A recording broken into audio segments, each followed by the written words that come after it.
Relatos Alvarez, nouveau film en compétition officielle à Cannes, un film réalisé par Damián Cifrón. Damián Cifrón qui est là sur notre plateau. Bonjour Damián, vous êtes là avec Véronique, votre traductrice. Merci d'être là. Alors c'est une première à Cannes pour vous, Damián Cifrón. D'abord vos premières impressions sur Cannes, être en compétition officielle ici, qu'est-ce que ça représente pour vous? C'est une explosion de joie. Je suis vraiment très reconnaissant et je suis très content d'avoir été choisi parmi des réalisateurs que je respecte et que j'admire profondément. Donc c'est une pure joie d'être ici. Vous vous y attendiez, vous attendiez avec ce film à venir à Cannes avec un film comme celui-là? Non, pas quand j'ai commencé à écrire le scénario. Mais lorsque je l'ai vu évoluer et que j'ai montré le premier montage au producteur et que j'ai vu qu'ils étaient vraiment enthousiastes, eh bien, là, j'ai commencé à rêver de cela. Et lorsque Thierry Frémaux a vu le film et qu'il a vraiment aimé et qu'il a été vraiment très enthousiaste, eh bien c'était un moment de gratitude. J'étais sur une plage avec ma famille, c'était le soir, et lorsque j'ai reçu l'appel, je suis allée dans la mer, j'ai regardé les étoiles et c'était un moment magnifique, extraordinaire. Énergétiquement parlant, super fort, merveilleux. Ah oui, ça c'est un beau moment énergétique. Alors dans votre film, en revanche, les moments énergétiques sont beaucoup plus violents, beaucoup plus controversés, beaucoup plus violents. D'où est venue cette envie? C'est pas la sérénité, c'est la rage que vous mettez en scène. Oui, c'est la rage, oui, tout à fait. Et je me suis éclatée en écrivant ce scénario.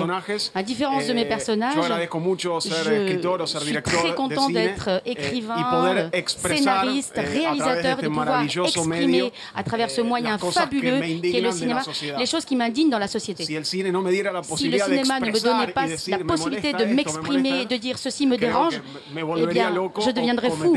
Ou peut-être que je commettrais un acte violent. Je ne sais pas si la société approuverait cet acte. Je pense que non. Il y a des cinéastes engagés. Vous êtes un cinéaste enragé, en quelque sorte, Damián Cifrón, on peut dire ça.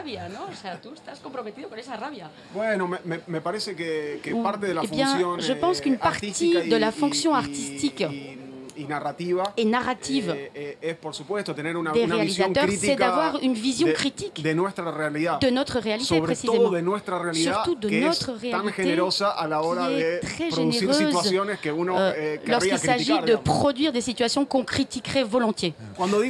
Et lorsque je parle de réalité, je veux parler du système socio-économique qui est omniprésent dans le monde actuel et qui dirige l'espèce humaine. Je ne parle pas de l'homme.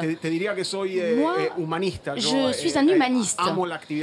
J'aime l'activité de l'être humain, j'aime ce que produit l'être humain lorsqu'il est libre. Mais lorsque l'homme se transforme en un homme emprisonné, dominé et exposé à des stimuli négatifs tous les jours, eh bien ça ne me plaît pas tant.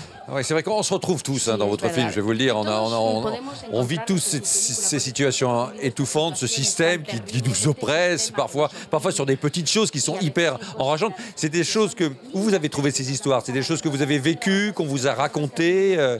Le fait de vous faire enlever votre voiture, de vous trouver dans les embouteillages. Oui, dans une grande partie, les conflits de ces histoires sauvages, je les ai vécus de façon personnelle dans ma peau. D'autres, je les ai observés. C'est des réalités assez proches des personnes de ma famille. Mais l'imagination est plutôt dans le développement de ces conflits que dans l'invention. Ce sont des situations auxquelles nous nous sommes confrontés, auxquelles j'ai été confronté. Par exemple, les deux voitures sur la route, eh bien, normalement, je suis celui qui est dans la vieille voiture. Et il y a quelqu'un qui me dépasse à toute vitesse. Et puis, il me fait des appels de phare pour que je dégage. Et moi, j'ai l'impression que je suis insignifiant. Eh bien, c'est justement ça, cette rage initiale. Et c'est pour ça que j'ai écrit cette histoire-là, précisément. Ah oui, je vous aurais imaginé dans la situation au contraire. Vous voyez comment Je vous aurais vu dans la situation, dans la voiture rapide et... Oui, il est probable que j'ai une plus belle voiture que celle de la vieille bagnole pourrie, la vieille Peugeot. Mais bon, ceci dit, ce qui m'énerve dans cette situation, ce qui m'enrage, c'est la puissance, la toute-puissance de celui qui a la super voiture chère. Donc moi, ça m'énerve. Et je me mets du côté de celui qui est devant. Et je comprends qu'il ne le laisse pas passer, qu'il soit là devant lui à l'emmerder. Et à partir de là, ce que le personnage lui fait, non, là, ça, ce n'est pas moi. Là, ce n'est pas moi. Là, je suis celui de l'Audi, oui, là, oui, je souffre. Donc je peux varier. Et l'écrivain fait cela. Il peut se mettre à la place d'un personnage, après d'un autre personnage. Et le point de vue évolue. Et c'est comme ça qu'on parle à travers de tous ces points de vue. C'est vrai qu'on peut se retrouver dans tous vos personnages, Damián Cifrón, mais vous choisissez pour ces personnages du commun qui nous ressemblent des acteurs très connus, des stars. Pourquoi vous avez fait ce choix-là ? Eh bien, parce que je les admire, parce que je crois beaucoup dans la figure de l'acteur dans le cinéma.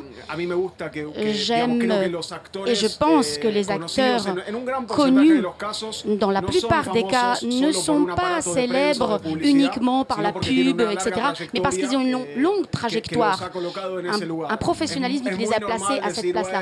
Donc il est très normal de dire les acteurs connus, célèbres, mais ils sont devenus célèbres pour une raison. Et ils sont très aimés en Argentine en plus, ces acteurs. Et ils représentent notre société. Ils sont très talentueux, un immense talent. Et des acteurs comme ça peuvent rehausser notre propre matériel cinématographique. C'est pour ça que je les ai cherchés. Et à partir de cette base, continuer à augmenter et puis les aider à se développer aussi le plus possible. C'est vrai. Comment ont-ils réagi en lisant vos histoires? Est-ce qu'ils se sont reconnus un peu dans ces personnages? Est-ce qu'ils se sont dit oui, c'est normal, c'est des choses qui me sont arrivées, qui peuvent m'arriver? Comment ça s'est passé? Oui, ils ont tous été très enthousiastes et ils ont très bien compris le conflit que je voulais exprimer. Je pense que c'est un projet très agréable pour les acteurs parce qu'ils peuvent montrer ce conflit de façon très directe et il y a une progression dramatique aussi, une tension qui augmente jusqu'à une espèce d'extase finale, de perte de contrôle. Les gens pètent les plombs complètement. Et donc, les acteurs peuvent traverser toutes ces étapes qui sont vraiment... qu'ils ont vécues avec beaucoup d'enthousiasme lorsqu'ils ont participé au film. C'est violent, mais c'est presque un orgasme cinématographique, si je puis me permettre, ce que vivent vos personnages. C'est qu'ils vont très très loin, il y a une sorte d'engrenage qui monte, qui monte. C'est comme ça que vous avez construit vos histoires, vous avez été...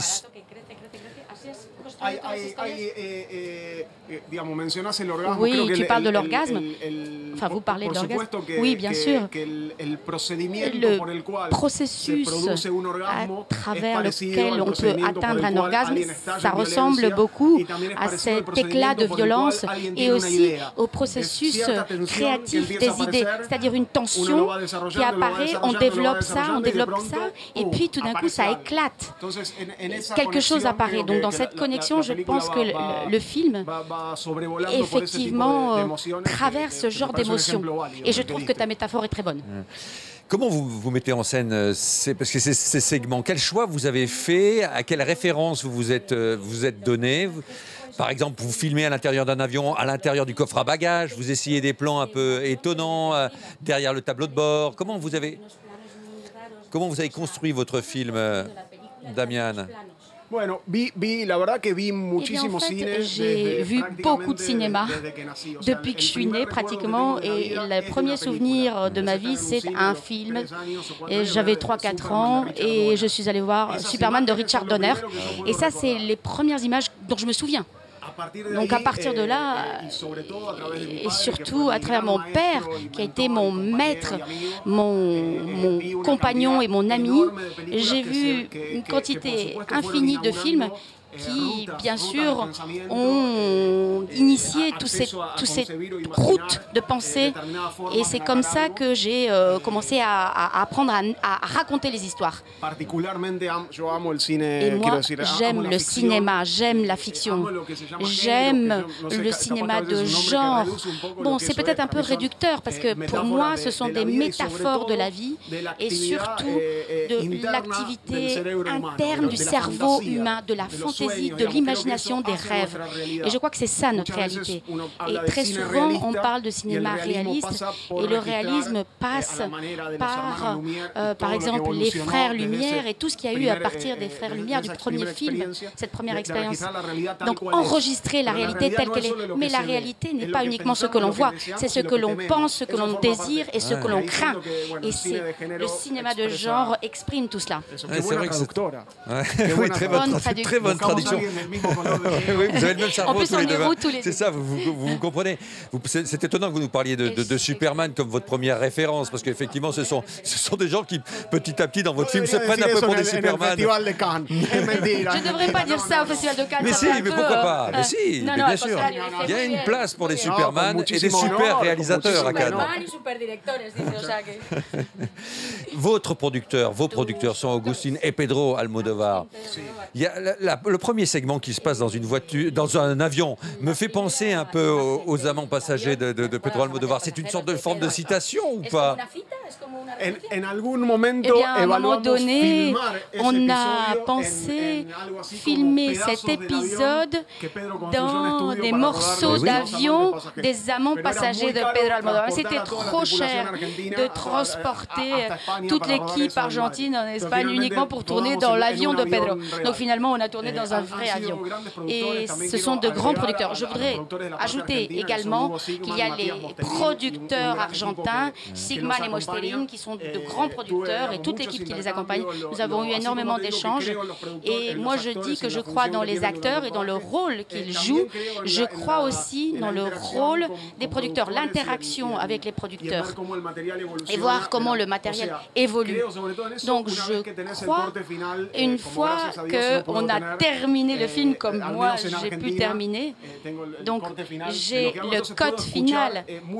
Donc on peut écouter exactement ce que disent les gens et incorporer les idées intéressantes. C'est un échange avec les producteurs qui, à mon avis, fait grandir le film. Justement, vous parlez d'Argentine, du cinéma argentin. On est toujours friand du cinéma argentin ici à Cannes. Pablo Trapero est d'ailleurs président de la sélection Un Certain Regard. Quel regard vous avez-vous sur votre cinématographie argentine? Il se porte bien, selon vous, Damián Cifrón? Eh bien, c'est une question éternelle et une discussion éternelle aussi. Je n'ai pas la névrose de savoir si le cinéma doit être un art ou un spectacle. Non. Pour moi, lorsque les deux choses sont combinées dans un film qui a été fait avec liberté, avec honnêteté, eh bien, c'est quelque chose qui rentre dans mon inconscient et qui reste marqué. Donc, il y a des souvenirs. Par exemple, il n'y a pas longtemps, je parlais avec une autre personne sur l'entraîneur de Rocky Balboa, dans le film Rocky. Mickey qui meurt dans Rocky 3. Eh bien, j'ai l'impression que j'ai connu ce type. J'ai l'impression que j'ai souffert quand il est mort et qui m'a fait grandir. Et c'est un personnage, c'est une pure invention. Donc le cinéma a un énorme potentiel de communication.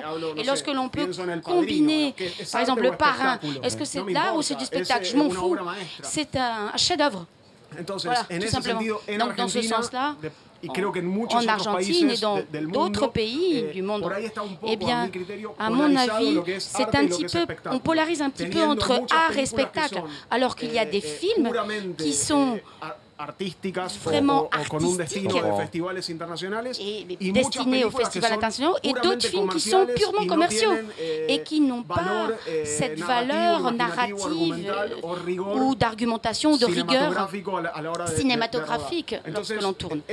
Donc ces deux choses, pour moi, eh bien, je pense que par exemple ce qui réunit ces deux choses, et on peut citer Pablo Trapero, Fabián Levinsky qui a fait un film merveilleux qui était Neuf Reines et Laura, eh bien ce sont oui, avec Ricardo Darín, sont des réalisateurs qui moi m'ont marqué et je considère que tout est valable et que chacun fasse ce qu'il veut.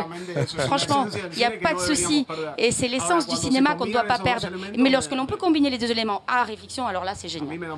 Et j'adore faire ça. J'aime bien vos références, Le Parrain bien sûr, mais aussi Rocky ou Superman. Bienvenue à à Cannes, Damian Cifrón. Bienvenue à Cannes avec donc Relatos Alvarez en compétition officielle donc pour ce 67e Festival de Cannes. Merci encore.